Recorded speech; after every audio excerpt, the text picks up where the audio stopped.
o kadar sürprizli ki. En katı insan bile değişemiyor. Uzak Şehrin yeni bölümünde bizleri neler bekliyor? Hepiniz analiz videomuza hoş geldiniz. Son bölümde yaşananlardan sonra ortalık fena karıştı diyebiliriz. Videomuza başlamadan önce küçük bir hatırlatma yapmak istiyorum. Cihan ve Alya aşkı artık başlasın, tam zamanı geldi diyen herkes videomuzu beğensin, sayımızı görelim. Videomuzda sadece genel gelişmelerden değil, aynı zamanda arka planda dönen önemli detaylardan da bahsedeceğim. O yüzden videomuzu sonuna kadar mutlaka izleyin. Çünkü bazı sahneleri çok farklı bir gözle değerlendireceğiz. Yeni bölümle birlikte karakterlerin aldığı kararlar, ilişkilerin yönü ve gizli kalan sırlar bir bir ortaya çıkacak. Özellikle Alya ve Cihan arasında artık her şeyin netleşmesi bekleniyor. Aralarındaki duygular gizlenemeyecek kadar büyüdü ve artık bu aşkın adının konulma zamanı geldi. Peki bu aşk başlayacak mı?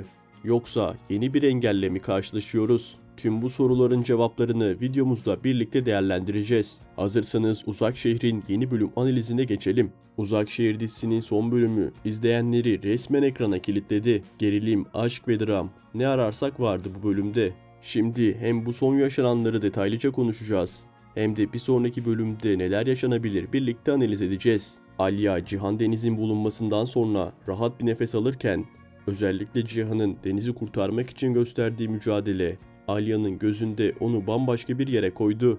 Hatta artık işler öyle bir noktaya geldi ki, küçük Deniz'in Cihan'a baba demek istemesi sadece Cihan'ı değil, Alya'yı da derinden etkiledi. Bu sadece bir çocuğun sevgisi değil, aynı zamanda Alya ve Cihan'ın kalplerindeki duvarların yavaş yavaş yıkıldığının da bir işaretiydi. Artık aralarındaki sevgi gün gibi ortada.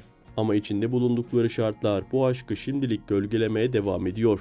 Öte yandan Alya yalnızca Deniz'le ilgilenmekle kalmadı. Annesi Fikriye'nin hastalığı da Alya'nın sırtına yüklenen bir diğer büyük sorumluluk oldu.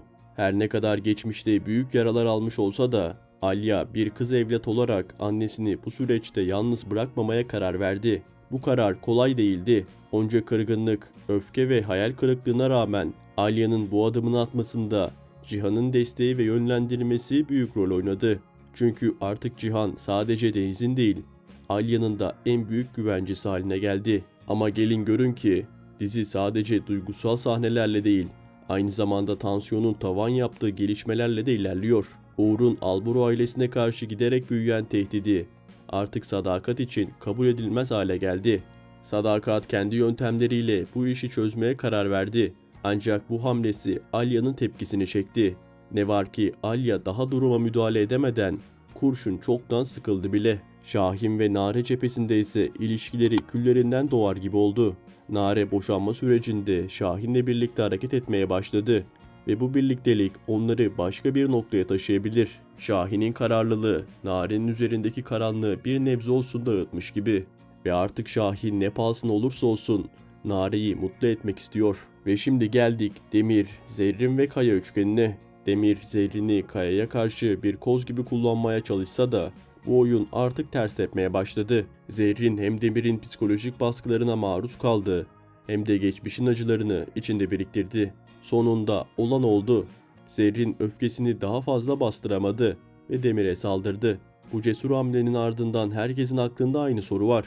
Demir'in ihanet karşısında vereceği cevap ne olacak? Uzak Şehir dizisinin yeni bölümü izleyenleri aşkın, geçmişin ve sürprizlerin tam ortasında bırakacak. En çok da Cihan ve Alya cephesinde yaşanacak gelişmeler izleyicileri ekrana kilitleyecek. Artık açıkça görüyoruz ki Cihan ve Alya arasındaki duygular daha da görünür hale geliyor. İkili yaşadıkları tüm zorluklara ve karmaşaya rağmen artık birbirlerine karşı daha açıklar. Alya'nın son bölümde attığı cesur adım Cihan'ı fazlasıyla etkilemiş durumda ve Cihan da bu adımı yanıtsız bırakmayacak. Sessizce yaşanan bakışmalar, gözlerden kaçmayan o içten tebessümler artık yerini açık ve net duygulara bırakacak. Kısacası bu aşkı çiftimiz daha fazla içinde tutamayacak. Seyirci olarak belki de uzun süredir beklediğimiz o gerçek yakınlaşma sahneleri sonunda geliyor. Sezon finaline yaklaşmamızla birlikte senaristler artık duygusal düğümleri çözmeye başlıyor.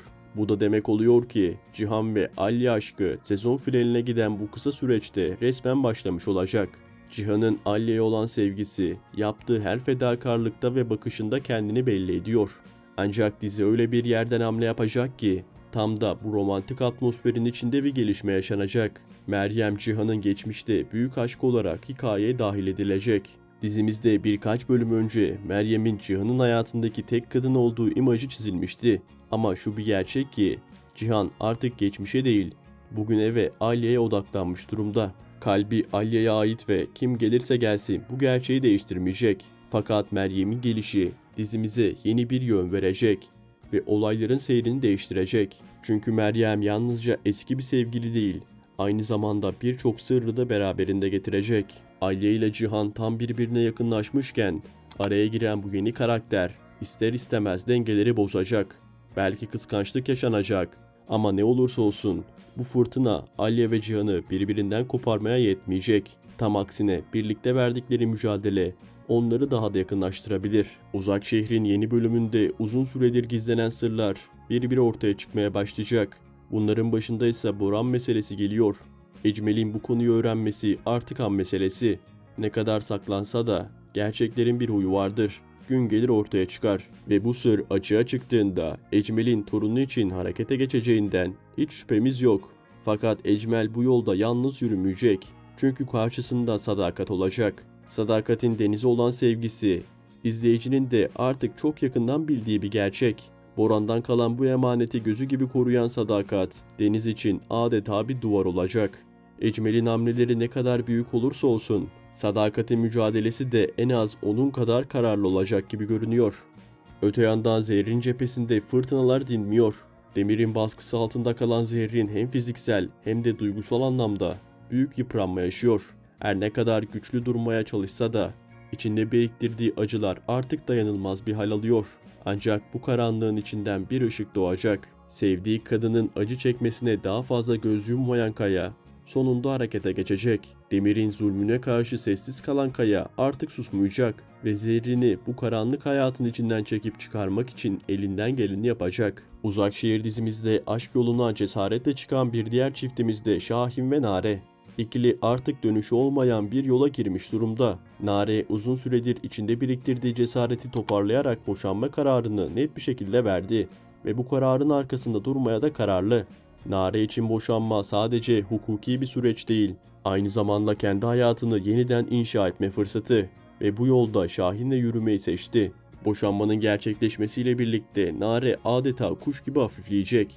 Yıllardır taşıdığı yüklerden, baskılardan ve mutsuzluktan arınacak. Şahin ise yıllarca içinde bastırdığı duygularını artık gizlemek zorunda kalmayacak. Sevdiği kadınla yepyeni bir hayata başlamanın huzurunu ve mutluluğunu yaşayacak. Ancak elbette bu masalsı başlangıcın bir bedeli olacak. Çünkü aşkın olduğu yerde her zaman mücadele de vardır.